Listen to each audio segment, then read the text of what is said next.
Good morning all of you. पहा last लेक्चरला लास्टचे दोन मिनटाचा व्हिडिओ तुमचा कट झाला होता. पहा मी परत एक्सप्लेन करते. हे होमवर्कसाठी तुमचं एक्झाम्पल होतं, पण तुम्हाला एक्स नॉट कसं फाइंड आउट करायचं ते माहीत नव्हतं, तर परत एक्सप्लेन करते. पहा मी कुठपर्यंत घेतलं होतं. तर एफ ऑफ एक्स तुम्ही फाइंड आउट करता x square minus 12, that is f of 0 which is less than 0. F of 0ची व्हॅल्यू फाइंड आउट केली, ती लेस दॅन 0 येत होती. एफ ऑफ 1 फाइंड आउट केला, तो पण लेस दॅन 0 येत होता. एफ ऑफ 2 फाइंड आउट केला, पहा 2 square that is 4 minus 12 which is minus 8 which is also less than 0. Next F of 3 find out केला आहे. पहा एफ ऑफ 3 कसा फाइंड आउट केला, जो एफ ऑफ एक्स फाइंड केला तिथं एक्सची व्हॅल्यू 3 सबस्टिट्यूट केली आहे. सिमिलरली एफ ऑफ 3 पण -3 येतो आहे आणि which is also less than 0. Next F of 4 find out केला, पहा एफ ऑफ 4 हा ग्रेटर दॅन 0 येत आहे आणि एफ ऑफ 3 हा लेस दॅन 0 येत आहे. म्हणजे तुमचे रूट कशामध्ये लाईज असणार आहेत, 3 आणि 4 मध्ये लाईज असणार आहे. Therefore root lies between 3 and 4. Then x naught कसा फाइंड करायचा आहे, ज्या दोन रूटमध्ये तुमचं रूट लाईज असणार आहे त्यांचा काय करायचं आहे, मिड पॉईंट घ्यायचा आहे. आणि कोणत्याही दोन व्हॅल्यूचा जर मिड पॉईंट घ्यायचं असेल तर तुम्ही काय करता, त्या दोन्ही व्हॅल्यूची समेशन करून त्याला दोन्ही डिव्हाइड करता. सो काय केलं आहे, x naught is equal to 3 + 4 that is 7 divided by 2. त्याची व्हॅल्यू आली आहे 3.5. म्हणजे तुमची एक्स नॉटची व्हॅल्यू काय झाली, 3.5 झाली आहे. ठीक आहे, एक्स नॉट माहीत झालं तुम्हाला. एफ ऑफ एक्स काय आला आहे, एक्स स्क्वेअर मायनस 12 आला आहे. पहा एफ डॅश ऑफ एक्स काय येईल, 2x येईल. का, कारण 12चं डेरिव्हेटिव्ह कॉन्स्टंट आहे म्हटल्यावर 0 राहणार आहे आणि एक्स स्क्वेअरचं डेरिव्हेटिव्ह काय येतं, 2x येतं. मग नेक्स्ट काय काय काय फाइंड करणार आहे तुम्ही आता, f of x not find करायचा, f dash of x not find करायचा, x1 फाइंड करायचा, f dash of x1 find करायचा, x2 फाइंड करायचा. अप टू सिमिलर प्रोसिजर कुठपर्यंत जाणार आहे तुमची, जोपर्यंत कोणतेही दोन रूट तुमचे नियर अबाउट येत नाहीत तोपर्यंत तुम्ही प्रोसिजर काय करायची, कंटिन्यू करायचे. हे एक्झाम्पल घरी होमवर्कसाठी आहे, प्रत्येकाने कंप्लीट करायचं. ठीक आहे, मी नेक्स्ट एक एक्झाम्पल घेते आणि मग इथे तुमचा चॅप्टर संपणार आहे. पहा क्वेश्चन सेम राहणार आहे. Find the real root, find real root. कशाचं रियल रूट फाइंड करायचं आहे, x e raise to x is equal to cos x.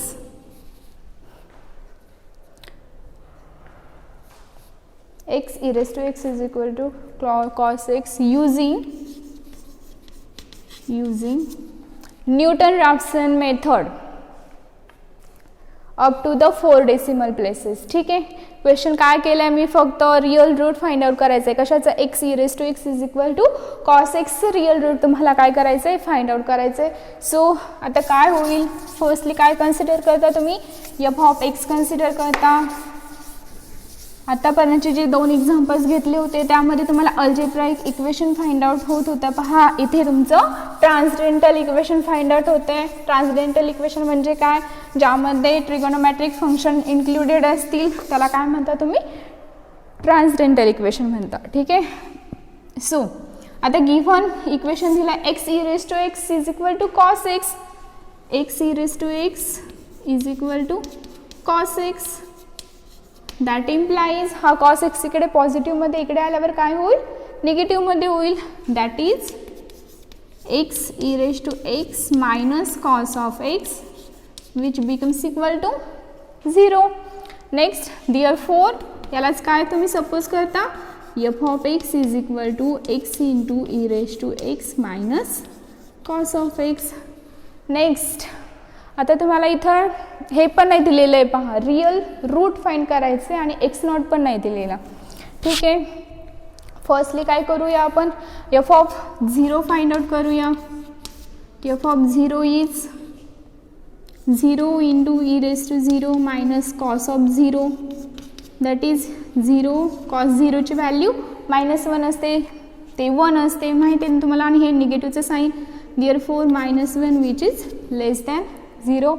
F of 1 into e raise to 1 minus cos of 1. आता ही value तुम्हाला कॅल्सीवर calculate करावी लागेल. पहा F of 1ची value किती येते आहे तर 2.1779 विच इज ग्रेटर दॅन 0. पहा first value 0, f of 0 less than 0 येतं आहे, एफ ऑफ 1 ग्रेटर दॅन 0 येतं आहे.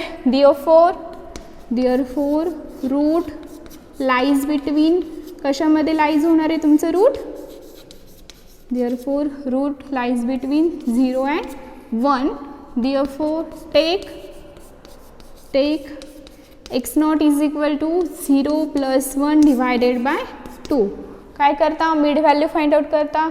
सो किती येईल 0.5. देअरफोर x0ची व्हॅल्यू किती आली आहे तुमची 0.5 आली आहे. नेक्स्ट काय करायचं आहे तुम्हाला एफ ऑफ x0 फाइंड करायचं आहे आणि f dash of x0 find out करायचं आहे. त्यासाठी तुम्हाला एफ डॅश ऑफ x माहीत असणं गरजेचं आहे. एफ ऑफ x काय तुमचा x e raise to x minus cos of x, f dash of x find करा. आता पहा इथं x e raise to x product function आहे कशाचं xचं. So f dash of x कसं फाइंड आउट करणार आहे तुम्ही, मी इथे सेपरेटली करते. पहा एफ ऑफ x काय तुमचा x e raise to x minus cos of x आणि तुम्हाला फॉर्म्युला माहिती आहे कोणता d/dx of u into v. काय u into dv/dx plus v into du/dx. हा फॉर्म्युला माहीत असेल तुमचा डेरिव्हेटिव्हचा. सो इथं u ची व्हॅल्यू x घेतली आणि v ची व्हॅल्यू जर e रेज टू x घेतली तर दॅट इज हा तुमचा u झाला आणि हा v झाला. तर एफ डॅश ऑफ x काय होईल, एफ डॅश ऑफ x काय होईल u that is x into फीचं derivative dv/dx e raise to x चं डेरिव्हेटिव्ह e रेज टू xच राहतं पहा plus phi that is e raise to x into du/dx that is x चं derivative with respect to x काय राहणार आहे 1 राहणार आहे. So x e raise to x ची व्हॅल्यू काय आली आहे x e raise to x plus e raise to x राहिली आहे आणि कॉस एक्सचं डेरिव्हेटिव्ह काय येतं मायनस साइन एक्स. हा हे मायनस साइन आणि मायनस ऑफ साइन एक्स कॉसचं डेरिव्हेटिव्ह. समजलं ना कसं आलं आहे. याचं डेरिव्हेटिव्ह ह्या फॉर्म्युलाचा यूज करून काढला आहे आणि कॉसचं डेरिव्हेटिव्ह मायनस साइन असतं. So f dash of x काय येईल तुमचं x plus 1 into e raise to x plus sine x. कसा फाइंड आउट केला e रेज टू x दोन्हींमधून कॉमन घेतला आहे. So x plus 1 e raise to x राहील मायनस मायनस प्लस होईल इंटू साइन एक्स. हे झालं एफ डॅश ऑफ x. काय आलं आहे तुमचं f dash x plus 1 into e raise to x plus sine of x. हा झाला एफ डॅश ऑफ x. चला आता आपल्या रेग्युलर प्रोसिजरला स्टार्ट करूया. काय आहे रेग्युलर प्रोसिजर, काय करता तुम्ही first F of x0 find करता. एफ ऑफ x0 ची व्हॅल्यू किती आली आहे 0.5 दॅट इज एफ ऑफ 0.5 किती येईल f of 0.5 into e raise to 0.5 minus cos of 0.5. कॅल्सीवर फाइंड आउट कराय पहा ही value. Next f dash of x0 that is f dash of 0.5 which becomes equal to f dash of x माहित आहे x च्या ऐवजी 0.5 substitute करा that is 0.5 plus 1 into e raised to 0.5 plus sin of 0.5. आता ही value totally तुम्हाला कॅल्सीवर calculate करायची आहे. मी directly value सांगते किती येते. एफ ऑफ x0 येतोय पहा तुमचं मायनस 0.0532 आणि एफ डॅश ऑफ x0 येतोय 2.9525. ठीक आहे. नेक्स्ट काय करता first approximation that is x1 find out करता. फर्स्ट अप्रॉक्सिमेशन काय फॉर्म्युला आहे, x1 is equal to x nought minus f of x nought divided by f dash of x nought. Value substitute करा. काय येते, x नॉटची value 0.5 minus f of x nought minus value आहे पहा minus 0.0532 divided by 2.9525. ही minus आणि ही minus, minus minus become plus. So what is the value of x1. ह्या दोन्ही व्हॅल्यूमध्ये ॲडिशन घ्यायचं आहे पहा. कॅल्सीवर व्यवस्थित कॅल्क्युलेट करा. मी डायरेक्टली व्हॅल्यू सांगते. x1ची काय येते 0.5180. ही झाली x1ची व्हॅल्यू. x नॉट 0.5 आहे पहा आणि x1 0.5180 आहे. नेक्स्ट अप्रॉक्सिमेशन घ्या. सेकंड काय त्यासाठी काय लागणार आहे तुम्हाला, f of x1 that is f of 0.5180. F of x काय, x e raised to x minus cos of x. एक्सच्या ऐवजी 0.5180 सबस्टिट्यूट करा. That is 0.5180 into e raised to 0.5180 minus cos of 0.5180. Value कॅल्सीवर कॅल्क्युलेट करा. आणि next f dash of x1 कसं find out करणार आहे. F dash of x1, f dash of x मध्ये x1ची व्हॅल्यू सबस्टिट्यूट करायची आहे. That is f dash of 0.5180 which becomes equal to x plus 1 that is 0.5180 plus 1 into e raised to 0.5180 plus sine of 0.5180. कॅल्सीवर value calculate करा. F of x1 आणि f dash of x1ची. F of x1 येतोय पहा तुमचा 0.0008 आणि f dash of x1 येतोय 2.9525. First approximation झालं पहा. नेक्स्ट आता तुम्हाला सेकंड अप्रॉक्सिमेशन फाइंड आउट करायचं आहे. व्यवस्थित नोटबुकमध्ये राईट डाऊन करून घ्या.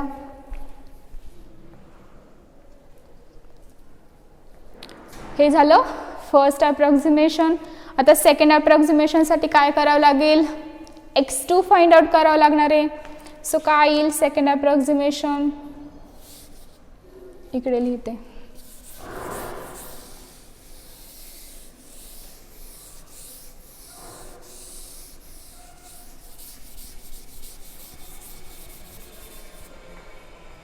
सेकंड अप्रॉक्सिमेशन, सेकंड अप्रॉक्सिमेशनमध्ये तुम्हाला काय फाइंड आउट करायचं आहे, x2 that is formula is x2 is equal to x1 minus f of x1 divided by f dash of x1. x1ची व्हॅल्यू कॅल्क्युलेट केली आहे, किती आली आहे 0.5180 minus f of x1 calculate केला आहे, किती आला आहे 0.0008 divided by f dash of x1 किती आला आहे 2.9525. कॅल्सीवर व्हॅल्यू कॅल्क्युलेट करा पहा. x2ची व्हॅल्यू किती येते, मी डायरेक्टली व्हॅल्यू सांगते. x2 is 0.5178.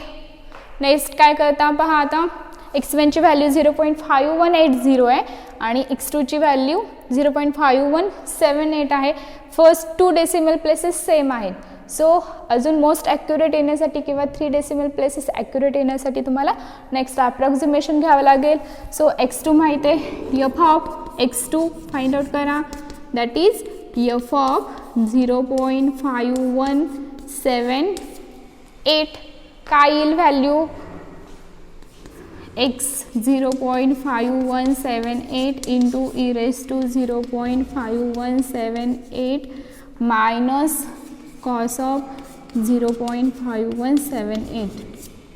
कशावरून फाइंड आउट केली आहे ही व्हॅल्यू, एफ ऑफ एक्स माहिती आहे तुम्हाला, एफ ऑफ एक्समध्ये एक्सची व्हॅल्यू 0.5178 काय केली आहे, फक्त सबस्टिट्यूट केली आहे. एफ ऑफ x2 कॅल्सीवर कॅल्क्युलेट करा किती येते आहे.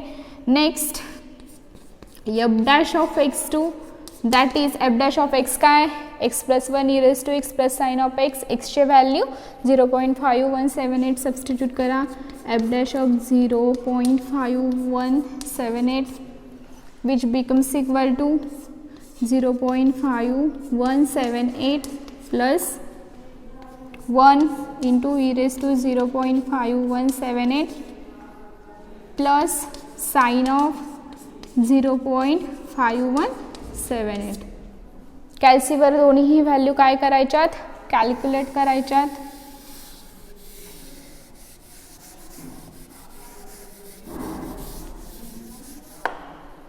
किती येते पहा व्हॅल्यू त्याची. एफ ऑफ x2 येतोय तुमचा 0.0 म्हणजे 0च व्हॅल्यू येते एफ ऑफ x2 ची पहा. आणि एफ डॅश ऑफ x2 येतोय 3.0421. एफ ऑफ x2 झाला, F of x2 F dash of x2 find out झाला. नेक्स्ट काय करायचं आहे आता तुम्हाला, थर्ड अप्रॉक्सिमेशन फाइंड आउट करायचं आहे.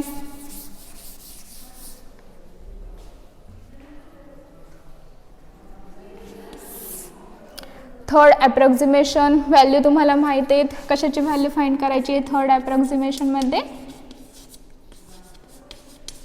x3 ची.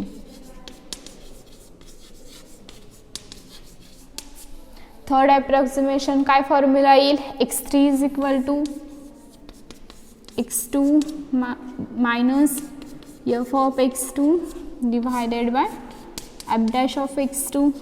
व्हॅल्यू सबस्टिट्यूट करा.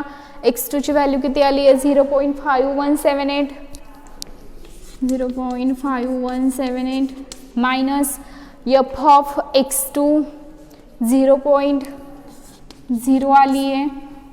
Next f dash of x2 3.0421 that is value किती येईल आता, ह्याचं डिवायडेशन 0 होईल कारण ही टोटल फर्स्ट व्हॅल्यू काय आहे 0 आहे आणि 0ने कोणत्याही व्हॅल्यूला डिवाइड केलं तर ते 0च येणार आहे. पूर्ण ही व्हॅल्यू 0 होईल. सो तुमचा आन्सर काय राहणार आहे 0.5178. पहा x2 ऑब्झर्व करा किती आला, 0.5178 आला. x3 पण 0.5178 आला. सो तुम्हाला काय करावं लागेल, इथे तुमचे इटरेशन स्टॉप करावे लागतील. देअरफोर काय क्वेश्चनमध्ये विचारले, रियल रूट विचारले. देअरफोर द रियल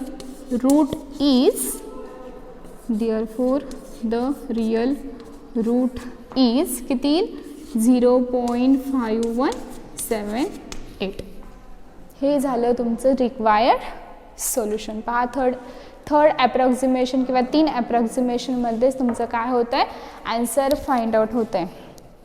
सो पहा मी प्रत्येक टाईपचं एक्झाम्पल घेतलेलं आहे आणि एकदा जर तुम्हाला प्रोसिजर व्यवस्थित समजली तर तुम्हाला एक्झाम्पल पण व्यवस्थित समजणार आहे. फक्त कॅल्क्युलेशन करताना व्यवस्थित कॅल्क्युलेशन करायचे ते आणि साईनकडे व्यवस्थित लक्ष द्यायचे. पहा मायनस मायनस प्लस होतं. जर सपोज प्लस मायनस असेल किंवा फर्स्ट व्हॅल्यूला प्लस साईन असेल, सेकंड व्हॅल्यूला निगेटिव्ह साईन असेल तर त्यांचं सबस्ट्रॅक्शन करतात.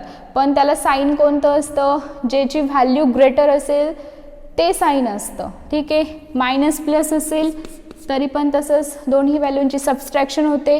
पण जी व्हॅल्यू जास्त मोठी असेल ह्या दोन्ही व्हॅल्यूपेक्षा त्या व्हॅल्यूचं साईन त्या आन्सरला दिलं जातं. मायनस मायनस काय होतं, प्लस होतं आणि प्लस प्लस काय राहतं, प्लस राहतं. हे लिहून घ्या पहा तुम्हाला जर माहीत नसेल तर. प्लस मायनस मायनस होतं, मायनस प्लस मायनस होतं, मायनस मायनस प्लस होतं आणि प्लस प्लस प्लसच राहतं. हे 4 रूल आहेत किंवा 4 स्टेप्स आहेत. हे पण माहीत असणं तुम्हाला गरजेचं आहे. काही मुलांना हे सुद्धा माहीत नसतं की मायनस मायनस काय होतं ते, आणि मग कॅल्क्युलेशनमध्ये खूप प्रॉब्लेम्स येतात. ठीक आहे, सो तुमचा हा चॅप्टर फर्स्ट संपलेला आहे. प्रत्येकाने नोटबुकमध्ये मी जेवढे एक्झाम्पल्स घेतलेत ते व्यवस्थित राईट डाऊन करून घ्यायचे आहेत. जे होमवर्कसाठी दिले ते पण व्यवस्थित राईट डाऊन करून घ्या पहा आणि एक्झाम्पल्स सॉल्व करा. पाहू नेक्स्ट चॅप्टर मी घेईल, नाहीतर मग गुंजा मॅडम स्टार्ट करतील. अजून काही कन्फर्म झालेलं नाही की कोण घेणार आहे. ठीक आहे, फर्स्ट चॅप्टर व्यवस्थित करा. इझी चॅप्टर आहे, फक्त कॅल्क्युलेशन्स तुम्हाला व्यवस्थित जमले तर तुम्हाला एक्झाम्पल व्यवस्थित सॉल्व करता येतील. ठीक आहे, थँक्यू.